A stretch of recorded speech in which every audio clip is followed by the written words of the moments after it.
If you're choosing between AI coding agents in 2026, here's the fast breakdown: Claude Code, OpenCode, or OpenAI Codex.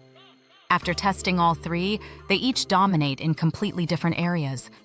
Claude Code feels like the senior engineer on your team. It's currently the best for complex coding tasks, large code bases, and multi-file reasoning. If you want the highest success rate when building real production apps, this is probably the strongest option right now. The downside? It gets expensive fast if you're running heavy agent loops. OpenCode is basically the power user option. It's open source, super flexible, and gives you full control over which models you use. You can mix premium models with cheaper ones to reduce costs, or even run local models through Llama for privacy. If you hate vendor lock-in or work heavily over SSH, OpenCode is insanely good. Then there's OpenAI Codex.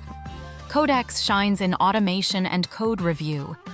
Instead of constantly chatting with it, you can assign tasks in the background, like reviewing PRs, generating tests, or hunting bugs while you work on something else.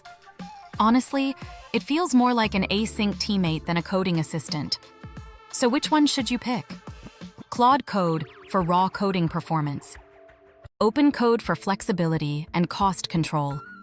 Codex for automation and review workflows. And honestly, a lot of advanced devs now use all three together: Claude to build, Codex to review, and OpenCode to glue everything together. That's the fastest real-world comparison for 2020.